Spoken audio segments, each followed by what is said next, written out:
I'm George Flynn, and you're watching InDepth TV, where today we're going to talk about something you do most every day: communication. That's right, communication. Now, what is communication? Well, years ago, a lot of years ago, probably the cavemen communicated with grunts and maybe drawing pictures on walls. They communicated. They were getting ideas from one person to another by communicating. And you know, you can communicate with your cat or dog or pet, and you can communicate saying basic words, or giving a come here, or stay, or sit, or roll, whatever you do, you can communicate. But you also communicate by your body language. That's right.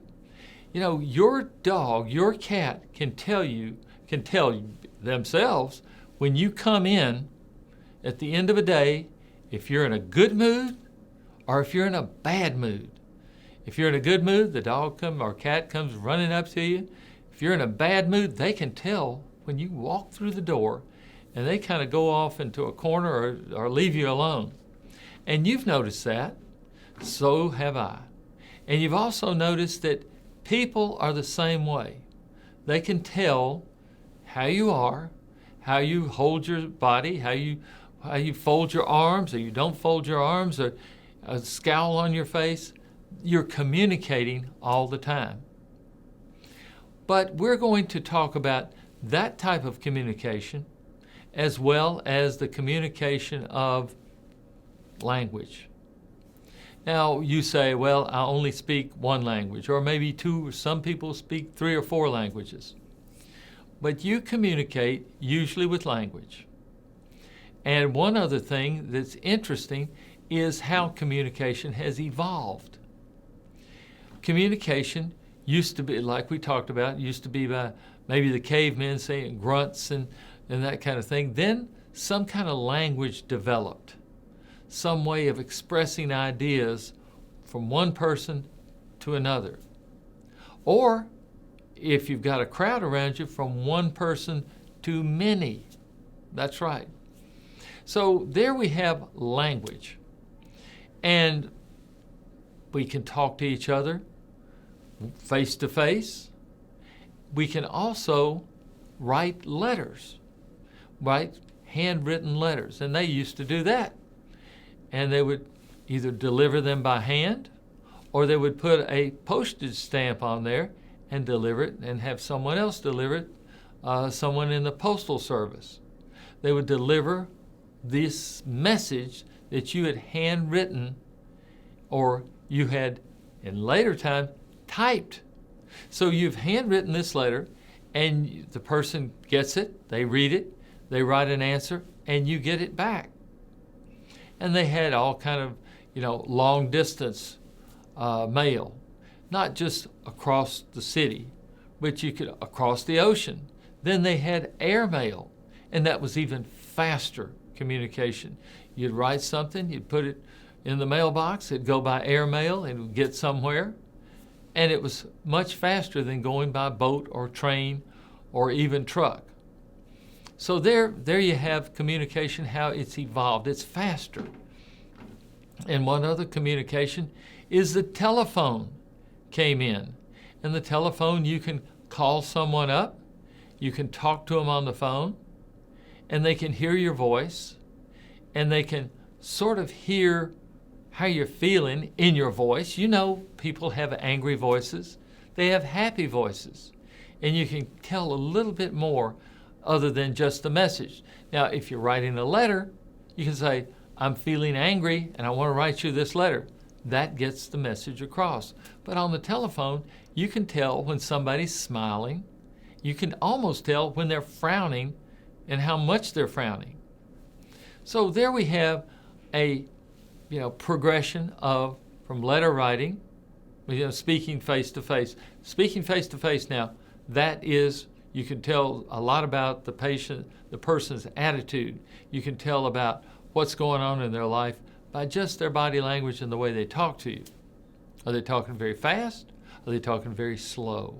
So that's one nuance in communication. So we've moved from letter writing to telephoning. And then we move up to the different kinds of way of communicating other than telephone.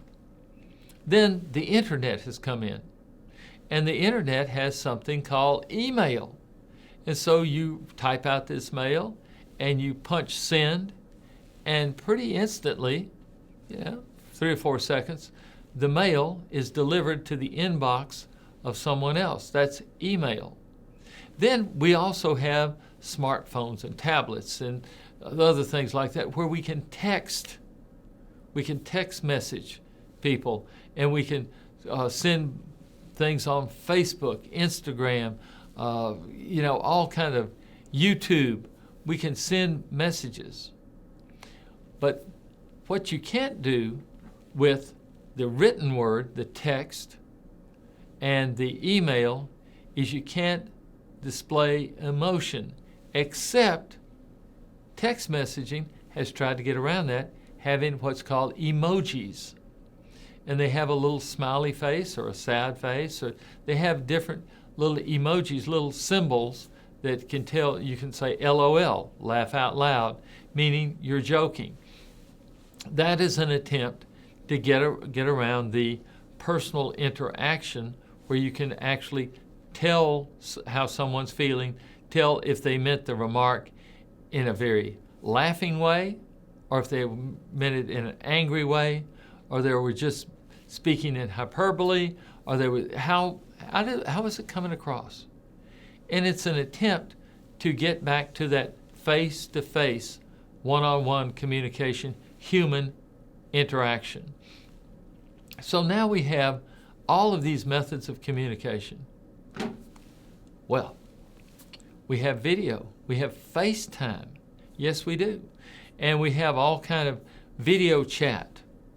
We have Skype, we have, you name it, we have all kind of video chat. So you can not only see the person, you can see what their facial expressions are doing, you can hear their voice, but it is pretty close to being there.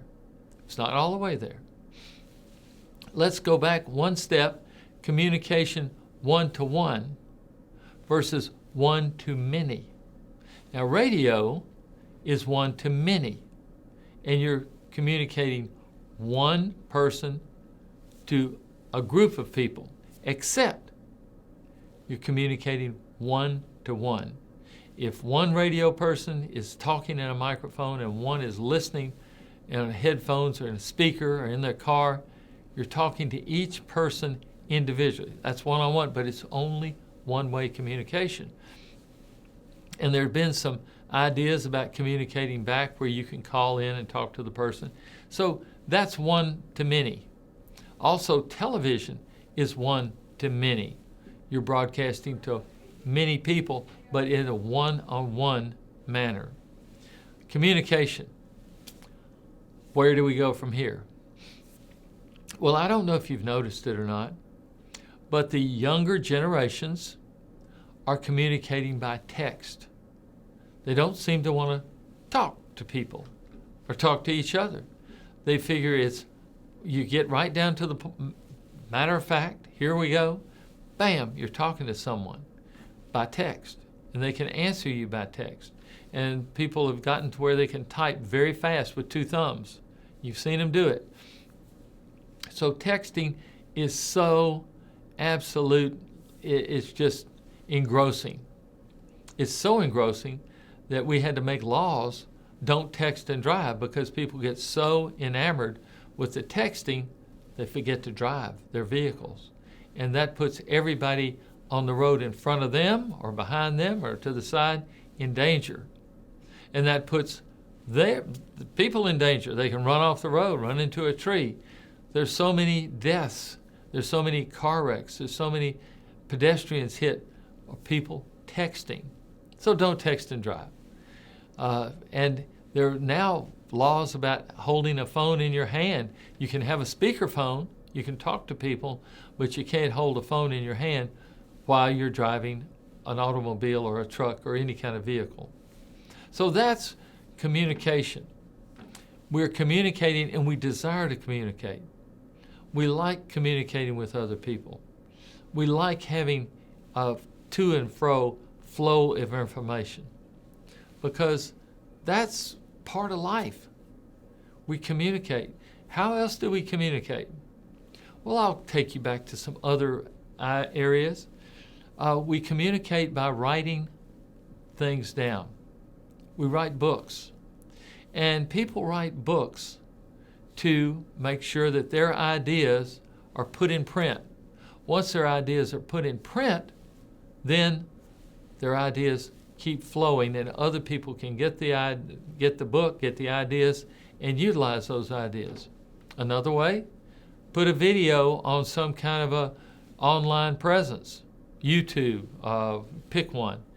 But put it on the online presence and that video will be there and you can express your opinions, people can comment on them, and people can actually express their opinions also. So what I'm saying is we have all of these ways of communicating, every way that you can think of. What's the most effective for you? Do you like to talk to people? Do you like to listen to people? That's part of communication. Listening. It's not all about talking. 50% of communication, it should be about 60 or 70% of communication, should be listening. So you're either talking, you're listening, you're taking in information from your surroundings. That's communication.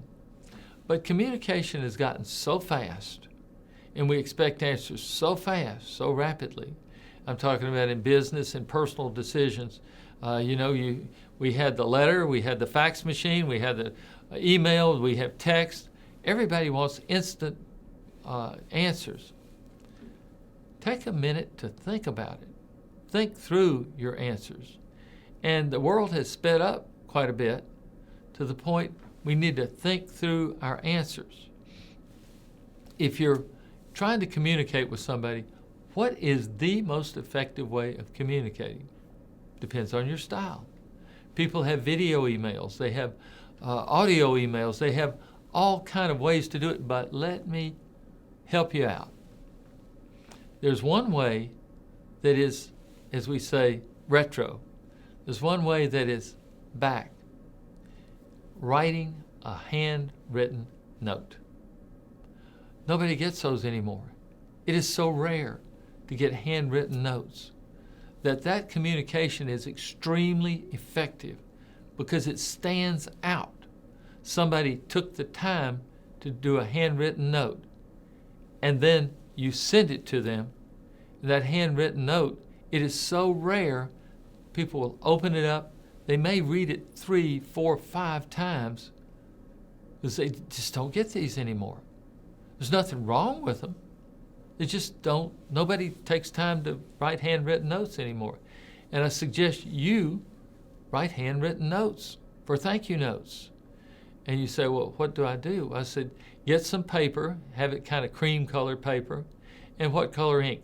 Blue ink. That's more formal. Cream colored paper and blue ink.